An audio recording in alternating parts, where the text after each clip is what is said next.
ನಮಸ್ಕಾರ ಎಲ್ಲರೂ ಜ್ಞಾನಕಣಜ ಯೂಟ್ಯೂಬ್ ಚಾನಲ್ಗೆ ಸ್ವಾಗತ. ಸ್ನೇಹಿತರೆ, IBPS ನಲ್ಲಿ ಕಾಲ್ ಫಾರ್ ಆಗಿದೆ. ಯಾವ ಪೋಸ್ಟಿಂಗ್ಸ್ ಅಂದ್ರೆ ಪ್ರೊಬೇಷನರಿ ಆಫೀಸರ್ಸ್ ಅಥವಾ ಮ್ಯಾನೇಜ್ಮೆಂಟ್ ಟ್ರೈನಿಗೆ ಮತ್ತು ಸ್ಪೆಷಲಿಸ್ಟ್ ಆಫೀಸರ್ಸ್ಗೆ ಕಾಲ್ ಫಾರ್ ಆಗಿದೆ. ನೇಮಕಾತಿಯನ್ನ ಮಾಡ್ತಾ ಇದ್ದಾರೆ. ಮೊದಲನೇದಾಗಿ ಪ್ರೊಬೇಷನರಿ ಆಫೀಸರ್ಸ್ ಅಥವಾ ಮ್ಯಾನೇಜ್ಮೆಂಟ್ ಟ್ರೈನಿ ಬಗ್ಗೆ ತಿಳ್ಕೊಳ್ಳೋಣ. ಇನ್ನಷ್ಟು ಹೆಚ್ಚಿನ ಮಾಹಿತಿಗೆ ನೀವು ಅಫಿಷಿಯಲ್ ವೆಬ್ಸೈಟ್ IBPS ನ ಚೆಕ್ ಮಾಡ್ಕೋಬಹುದು. ಈ ವಿಡಿಯೋನ ತಪ್ಪದೆ ಕೊನೆವರೆಗೂ ನೋಡಿ, ನಿಮಗೆ ಪೂರ್ತಿ ಇನ್ಫಾರ್ಮೇಶನ್ ನ ಕೊಡ್ತಾ ಹೋಗ್ತೀವಿ. IBPS ಅಂಡರ್ ಅಲ್ಲಿ ಪಾರ್ಟಿಸಿಪೇಷನ್ ಮಾಡ್ತಾ ಇರೋ ಬ್ಯಾಂಕ್ ಅಲ್ಲಿ ನೋಡೋದಾದ್ರೆ bank of Baroda, bank of India, bank of Maharashtra, Canara bank, central bank of India, Indian bank, Indian overseas bank, Punjab national bank, Punjab and Sindh bank, UCO bank and union bank of India. ಇವಿಷ್ಟು bank ಅಲ್ಲಿ ಏನೈತ್ರಿ, IBPS under ಅಲ್ಲಿ call for ಆಗಿರೋದು ಇಷ್ಟು bank ಅಲ್ಲಿ allocate ಆಗ್ತೈತ್ರಿ. So next ನೋಡೋದಾದ್ರೆ compensation ಅಂದ್ರೆ ಪ್ರೊಬೇಷನರಿ ಆಫೀಸರ್ಸ್ ಅಥವಾ ಮ್ಯಾನೇಜ್ಮೆಂಟ್ ಅವರಿಗೆ ಎಷ್ಟು ಸ್ಯಾಲರಿ ಇರ್ತೈತಪ್ಪ ಅಂದ್ರೆ 48,000 ಇಂದ ಹಿಡಿದು ನಿಮಗೆ ಅಪ್ ಟು 85,000 ವರೆಗೂ ನಿಮ್ಗೆ ಸ್ಯಾಲರಿ ಇರ್ತೈತ್ರಿ. ಈ ಹುದ್ದೆಗಳಿಗೆ ಏಜ್ ನೋಡೋದಾದ್ರೆ ಆಸ್ ಆನ್ 1/7/25 ಗೆ ಮಿನಿಮಮ್ 20 ಇಯರ್ಸ್ ಆಗಿರ್ಬೇಕು. ಸೊ ಮ್ಯಾಕ್ಸಿಮಮ್ ಬಂದು 30 ಇಯರ್ಸ್ ಆಗಿರ್ಬೇಕು. ಸೊ ನೆಕ್ಸ್ಟ್ ನೋಡೋದಾದ್ರೆ ಏಜ್ ರಿಲ್ಯಾಕ್ಸೇಷನ್ಸ್ ನೋಡೋದಾದ್ರೆ ಶೆಡ್ಯೂಲ್ಡ್ ಕ್ಯಾಸ್ಟ್ ಅಥವಾ ಶೆಡ್ಯೂಲ್ ಟ್ರೈಬ್ಗೆ 5 ಇಯರ್ಸ್ ಏಜ್ ರಿಲ್ಯಾಕ್ಸೇಷನ್ ಇದೆ. ಸೊ ಬ್ಯಾಕ್ವರ್ಡ್ ಕ್ಲಾಸಸ್ಗೆ ಬಂದು ನಾನ್ ಕ್ರಿಮಿ ಲೇಯರ್ಗೆ ಬಂದು 3 ಇಯರ್ಸ್ ಇರುತ್ತೆ. So person with bench mark disabilities ಬಂದು 10 ಇಯರ್ಸ್ ಇರುತ್ತೆ. ಎಕ್ಸ್ ಸರ್ವಿಸ್ ಮೆನ್ಸ್ ಯಾರಾದ್ರೂ ಇದ್ರೆ ಸೊ ಅವರಿಗೆ 5 ಇಯರ್ಸ್ ವರೆಗೂ ಏಜ್ ರಿಲ್ಯಾಕ್ಸೇಷನ್ಸ್ ಇರುತ್ತೆ. And also one more thing, so earlier 1995 earlier ಆಗಿರಬಾರ್ದು ಅಂಡ್ ಆಲ್ಸೋ ಲೇಟರ್ ದೆನ್ 2005 ಆಗಿರಬಾರ್ದು. ಹಾಗೆ ಎಜುಕೇಶನಲ್ ಕ್ವಾಲಿಫಿಕೇಶನ್ ನೋಡೋದಾದ್ರೆ ಎ ಡಿಗ್ರಿ ಅಥವಾ graduation in any discipline from a university recognised by the government of India.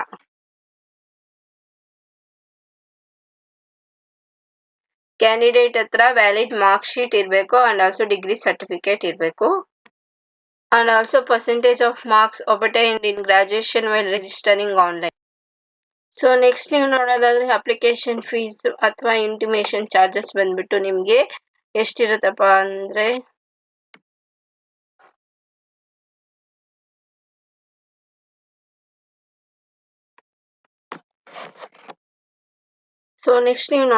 Application fees ಬಂದು for including GST ಸೇರಿ 175 rupees ಇರುತ್ತೆ. For SC ST PWS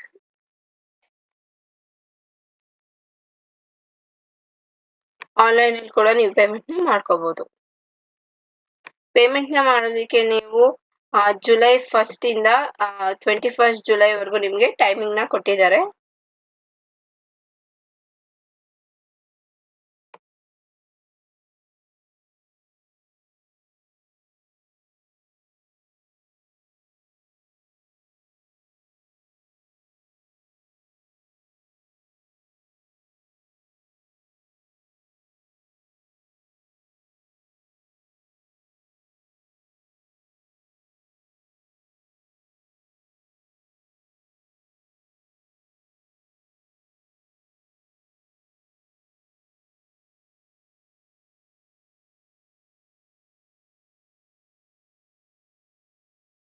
IBPS ನಲ್ಲಿ special officers ಹುದ್ದೆಗಳಿಗೆ specialist officers ಹುದ್ದೆಗಳಿಗೆ ಕೂಡ call for ಮಾಡಿದ್ದಾರೆ. So apply ಮಾಡೋ date ಬಂದು ನಿಮಗೆ 1 ಜುಲೈ 2025 ಇಂದ 21 ಜುಲೈ 2025 ವರೆಗೂ ಡೇಟ್ ನ ಕೊಟ್ಟಿದ್ದಾರೆ.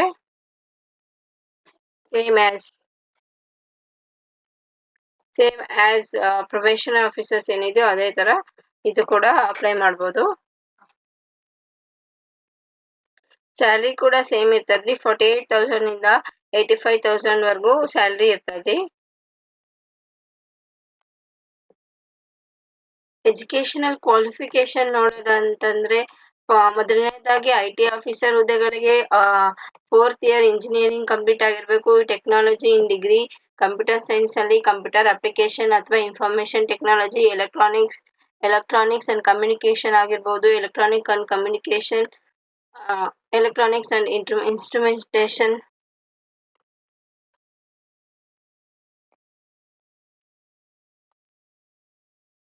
Graduate degree in electronics and telecommunication, electronic and communication ಆಗಿರ್ಬೋದು, ಇನ್ಸ್ಟ್ರೂಮೆಂಟಲ್ ಆಗಿರ್ಬೋದು, ಇನ್ಫಾರ್ಮೇಶನ್ ಟೆಕ್ನಾಲಜಿ ಅಥವಾ ಕಂಪ್ಯೂಟರ್ ಅಪ್ಲಿಕೇಶನ್ ನಲ್ಲಿ ಪೋಸ್ಟ್ ಗ್ರಾಜುಯೇಟ್ ಆಗಿರ್ಬೇಕಾಗಿರುತ್ತೆ. ನೆಕ್ಸ್ಟ್ ನೋಡೋದಾದ್ರೆ ಅಗ್ರಿಕಲ್ಚರಲ್ ಫೀಲ್ಡ್ ಆಫೀಸರ್ಗೆ ಬಂದು ನಿಮಗೆ 4 year ಡಿಗ್ರಿ ಆಗಿರಬೇಕು. ಅಗ್ರಿಕಲ್ಚರ್ ಅಲ್ಲಿ horticulture, animal husbandry, veterinary science, dairy science, fishery science, pisciculture ಅಥವಾ ಅಗ್ರಿ ಮಾರ್ಕೆಟಿಂಗ್ ಅಲ್ಲಿ.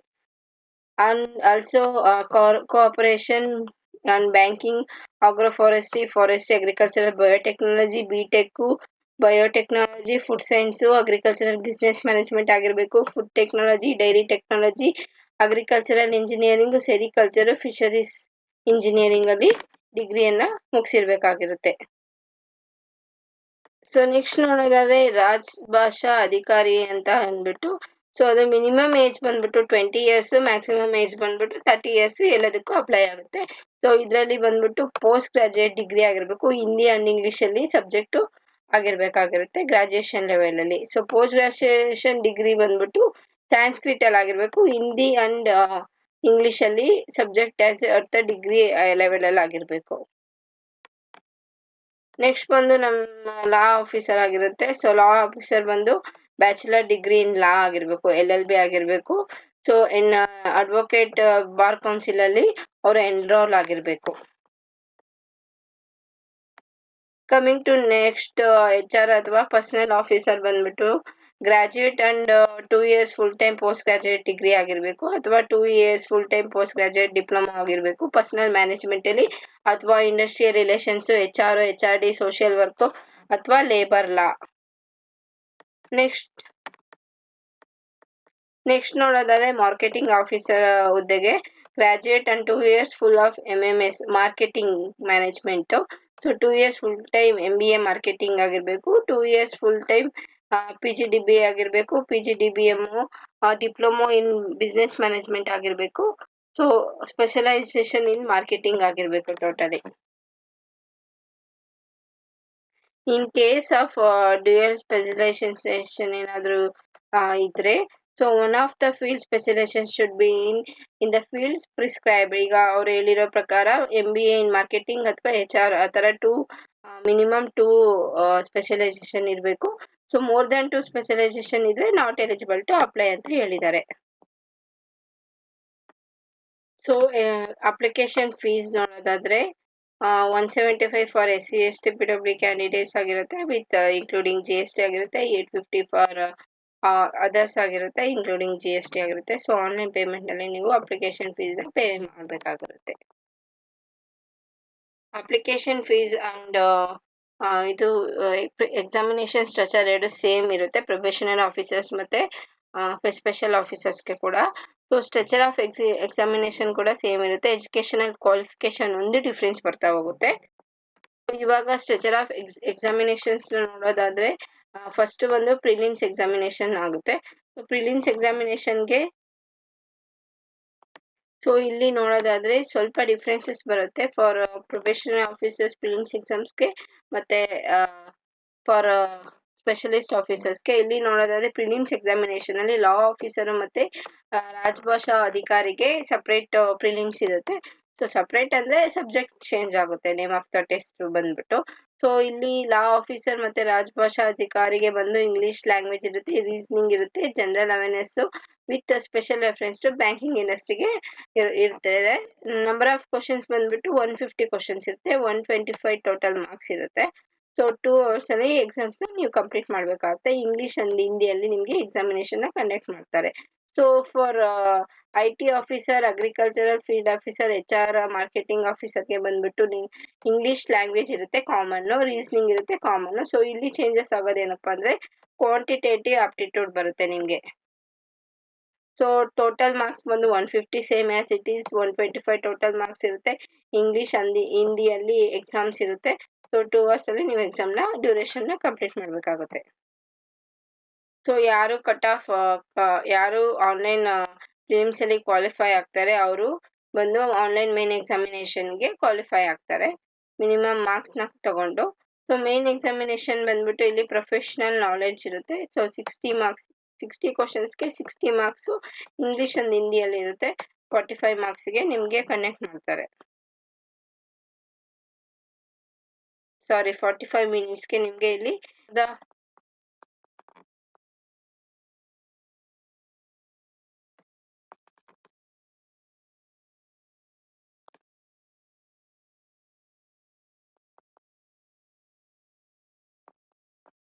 ಫಾರ್ ದ ಪೋಸ್ಟ್ ಆಫ್ ಭಾಷಾ ಅಧಿಕಾರಿಗೆ ಮೇನ್ ಎಕ್ಸಾಮಿನೇಷನ್ ಡಿಫ್ರೆನ್ಸ್ ಇರುತ್ತೆ.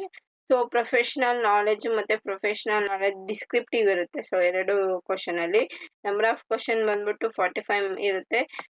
2 ಕ್ವಶನ್ಸ್ ಇರುತ್ತೆ. ಟೋಟಲ್ 60 ಮಾರ್ಕ್ಸ್ ಇರುತ್ತೆ. ಇಂಗ್ಲಿಷ್ ಅಂಡ್ ಹಿಂದಿಯಲ್ಲಿ ಕ್ವಶನ್ಸ್ ಮೀಡಿಯಮ್ ಆಫ್ ಎಕ್ಸಾಮ್ ಇರುತ್ತೆ. ಸೊ ನಿಮಗೆ ಫಸ್ಟ್ ಪೇಪರ್ ಬಂದ್ಬಿಟ್ಟು 30 ಮಿನಿಟ್ಸ್ ಅಲ್ಲಿ ಕಂಪ್ಲೀಟ್ ಮಾಡ್ಬೇಕಾಗುತ್ತೆ. ಸೆಕೆಂಡ್ ಪೇಪರ್ ಕೂಡ 30 ಮಿನಿಟ್ಸ್ ಅಲ್ಲಿ ಕಂಪ್ಲೀಟ್ ಮಾಡ್ಬೇಕಾಗುತ್ತೆ.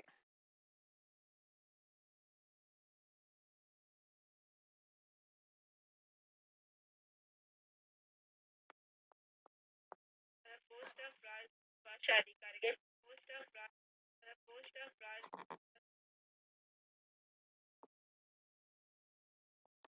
ಇನ್ ಕೇಸ್ ಏನಾದ್ರೂ ಎಕ್ಸಾಮಿನೇಷನ್ ಸ್ಟ್ರಕ್ಚರ್ ಅಲ್ಲಿ ಏನಾದ್ರೂ ಚೇಂಜಸ್ ಇದ್ರೆ ನಿಮ್ಗೆ IBPS ವೆಬ್ಸೈಟ್ ಥ್ರೂ ಅಲ್ಲಿ ನಿಮ್ಗೆ ಇಂಟಿಮೇಷನ್ ಕೊಡ್ತಾರೆ. ನೀವು ಅಲ್ಲಿ ಚೆಕ್ ಮಾಡ್ಕೋಬಹುದು.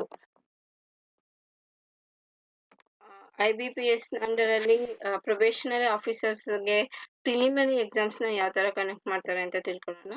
ಸೊ ಇದರಲ್ಲಿ ಬಂದ್ಬಿಟ್ಟು ಇಂಗ್ಲಿಷ್ ಲ್ಯಾಂಗ್ವೇಜ್ ಇರುತ್ತೆ, ಕ್ವಾಂಟಿಟೇಟಿವ್ ಆಪ್ಟಿಟ್ಯೂಡ್ ಇರುತ್ತೆ, ರೀಸನಿಂಗ್ ಎಬಿಲಿಟಿ ಇರುತ್ತೆ. ಟೋಟಲ್ 100 ಕ್ವಶನ್ಸ್ ಇರುತ್ತೆ, 100 ಮಾರ್ಕ್ಸ್ ಇರುತ್ತೆ. ಸೊ ಟೋಟಲ್ 60 ಮಿನಿಟ್ಸ್ ಅಲ್ಲಿ ನೀವು ಎಕ್ಸಾಮ್ ನ ಕಂಪ್ಲೀಟ್ ಮಾಡ್ಬೇಕಾಗಿರುತ್ತೆ. ಆ 3 ಟೆಸ್ಟ್ ಪ್ರಿಲಿಮಿನರಿ ಟೆಸ್ಟ್ ಅಲ್ಲಿ ಪಾಸ್ ಆಯ್ತಪ್ಪ ಅಂದ್ರೆ ಮಿನಿಮಮ್ ಕಟ್ ಆಫ್ ಮಾರ್ಕ್ಸ್ ನ ತಗೊಂಡು ಸೊ ನೆಕ್ಸ್ಟ್ ಬಂದು ಮೇನ್ ಎಕ್ಸಾಮಿನೇಷನ್ಗೆ ಆಯ್ಕೆ ಆಯ್ತಾರೆ. ಆಯ್ಕೆ ಆಗಿದ ತಕ್ಷಣ ಅವ್ರ ಮೇನ್ ಎಕ್ಸಾಮಿನೇಷನ್ ಅಲ್ಲಿ ಏನಪ್ಪಾ ಇರುತ್ತೆ ಅಂದ್ರೆ ರೀಸನಿಂಗ್ ಇರುತ್ತೆ, general economy, banking awareness, digital awareness, financial awareness including RBI circles ಇರುತ್ತೆ, ಸರ್ಕ್ಯುಲರ್ಸ್ ಇರುತ್ತೆ. ಸೊ ಇಂಗ್ಲಿಷ್ ಲ್ಯಾಂಗ್ವೇಜ್ ಇರುತ್ತೆ and data analyse and interpretation ಇರುತ್ತೆ. ಅದು ಟೋಟಲ್ 145 ನಂಬರ್ ಆಫ್ ಕ್ವಶನ್ಸ್ 145 ಇರುತ್ತೆ. 200 ಮ್ಯಾಕ್ಸಿಮಮ್ ಮಾರ್ಕ್ಸ್ ಇರುತ್ತೆ. 160 ಮಿನಿಟ್ಸ್ ಅಲ್ಲಿ ನೀವು ಎಕ್ಸಾಮ್ ನ ಕಂಪ್ಲೀಟ್ ಮಾಡ್ಬೇಕಾಗಿರುತ್ತೆ. ಹಂಗೆ ನೋಡೋದಾದ್ರೆ ಡಿಸ್ಕ್ರಿಪ್ಟಿವ್ ಪೇಪರ್ ಒಂದಿರುತ್ತೆ, ಎಸ್ಸೆ ಅಂಡ್ ಕಾಂಪ್ರಿಹೆನ್ಷನ್ ಇರುತ್ತೆ. ಸೊ ನಂಬರ್ ಆಫ್ ಕ್ವಶನ್ಸ್ ಬಂದು 2 ಇರುತ್ತೆ. ಮ್ಯಾಕ್ಸಿಮಮ್ ಮಾರ್ಕ್ಸ್ ಬಂದು 25 ಮಾರ್ಕ್ಸ್ಗೆ ಇರುತ್ತೆ. ಇದು ಇಂಗ್ಲಿಷ್ ನಲ್ಲಿ ಇರುತ್ತೆ ಲ್ಯಾಂಗ್ವೇಜ್. ಸೊ 30 ಮಿನಿಟ್ಸ್ ಅಲ್ಲಿ ಇದನ್ನ ಕಂಪ್ಲೀಟ್ ಮಾಡ್ಬೇಕಾದ್ರೆ ಡಿಸ್ಕ್ರಿಪ್ಟಿವ್ ಟೈಪ್ ಕ್ವಶನ್ಸ್ ಇರುತ್ತೆ. ಈ ಡಿಸ್ಕ್ರಿಪ್ಟಿವ್ ಟೈಪ್ ಕ್ವಶನ್ ಅಲ್ಲಿ may be essay and comprehension ಅಲ್ಲಿ ಬಂದ್ಬಿಟ್ಟು may be broadly based on economic and social issues ಮೇಲೆ ಇರುತ್ತೆ. ಇಲ್ಲ ಎಮರ್ಜಿಂಗ್ ಟ್ರೆಂಡ್ಸ್ ಇನ್ ಬ್ಯಾಂಕಿಂಗ್ ಸೆಕ್ಟರ್ಸ್ ಅಲ್ಲಿ ಅಥವಾ ಟೆಕ್ನಾಲಜಿ ಅಥವಾ ಕರೆಂಟ್ ಇವೆಂಟ್ಸ್ ನಲ್ಲಿ ಎಥಿಕ್ಸ್ ಅಲ್ಲಿ ಏನ್ ನಡೀತಾ ಇರುತ್ತೆ. ಸೊ ಎಥಿಕ್ಸ್ ಅಲ್ಲಿ ಅದ್ರ ಬಗ್ಗೆ ಕ್ವಶನ್ಸ್ ಇರಬಹುದು. ಇದಾದ ನಂತರ ಒಂದು ಪರ್ಸನಾಲಿಟಿ ಟೆಸ್ಟ್ ಇರುತ್ತೆ. ಇದು ಬಂದು ಬಿಫೋರ್ ಇಂಟರ್ವ್ಯೂ ಟೆಸ್ಟ್ ಕರೆಯೋದಕ್ಕಿಂತ ಮುಂಚೆ ಪ್ರೊಸೆಸ್ಗಿಂತ ಮುಂಚೆ ಆಗಿರುತ್ತೆ. ಪರ್ಸನಾಲಿಟಿ ಟೆಸ್ಟ್ ಬಂದು the person who qualify in the main examination will be called for N personality test. So profile of candidates will be placed before the interview panel. The personality test will be non-qualifying in nature. However, appearing in the personality test will be mandatory for being eligible for appearing in the interview process. For each wrong answers will be having 0.25 marks cut. That means 1/4 of marks will be assigned to that question will be deducted as a penalty for the wrong answers. And also pre-examination training ಕೂಡ ಕೊಡ್ತಾ ಇದ್ದಾರೆ. Training may be arranged online mode ಅಲ್ಲಿ ಇರುತ್ತೆ. So limited number of candidates ನ ತಗೋತಾ ಇದ್ದಾರೆ for scheduled caste, scheduled tribes, other backward ಕ್ಲಾಸಸ್ಗೆ ಮಾತ್ರ. ಸೊ ನೀವು ಅದನ್ನ ಆನ್ಲೈನ್ ಅಪ್ಲಿಕೇಶನ್ ನ ಫಿಲ್ ಮಾಡ್ಬೇಕಾದ್ರೆ ಆಫ್ ಮಾಡ್ಕೋಬೇಕಾಗಿರುತ್ತೆ. So total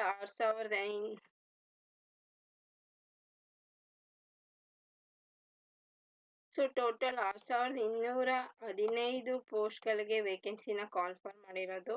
so including all public sector banks ಆಗಿರ್ಬೋದು. ಸೊ ಇಲ್ಲಿ ನೋಡೋದಾದ್ರೆ ಆನ್ಲೈನ್ ರಿಜಿಸ್ಟ್ರೇಷನ್ ಡೇಟ್ ಬಂದ್ಬಿಟ್ಟು ಇನ್ಕ್ಲೂಡಿಂಗ್ ಎಡಿಟ್ ಅಂಡ್ ಮಾಡಿಫಿಕೇಶನ್ಗೆ ಬಂದ್ಬಿಟ್ಟು ಜುಲೈ 1st ಆಗಿರುತ್ತೆ. ಸೊ ಲಾಸ್ಟ್ ಡೇಟ್ ಬಂದ್ಬಿಟ್ಟು ನಿಮಗೆ 21st ಜುಲೈ ಆಗಿರುತ್ತೆ. ಸೊ ಪೇಮೆಂಟ್ ಫೀಸ್ ಬಂದ್ಬಿಟ್ಟು same as it is same date ಆಗಿರುತ್ತೆ. So it may be changes. Call letters ಬಂದ್ಬಿಟ್ಟು ನಿಮ್ಗೆ ಆಗಸ್ಟ್ ಅಲ್ಲಿ ಸಿಗುತ್ತೆ. ಫಾರ್ ಪ್ರಿಲಿಮಿನರಿ ಎಕ್ಸಾಮ್ಸ್ಗೆ ಆಗಸ್ಟ್ ಅಲ್ಲಿ ಕಂಡಕ್ಟ್ ಆಗ್ಬೋದು. ಎಕ್ಸಾಮ್ ಬಂದ್ಬಿಟ್ಟು ನಿಮ್ಗೆ ಸೆಪ್ಟೆಂಬರ್ಗೆ ಇರುತ್ತೆ ಅಥವಾ ಅಕ್ಟೋಬರ್ ಅಲ್ಲಿ ಇರುತ್ತೆ. ಫಾರ್ ಮೇನ್ ಎಕ್ಸಾಮಿನೇಷನ್ ಬಂದ್ಬಿಟ್ಟು ನಿಮ್ಗೆ ಅಕ್ಟೋಬರ್ ಅಲ್ಲಿ ಕಂಡಕ್ಟ್ ಮಾಡ್ತಾರೆ.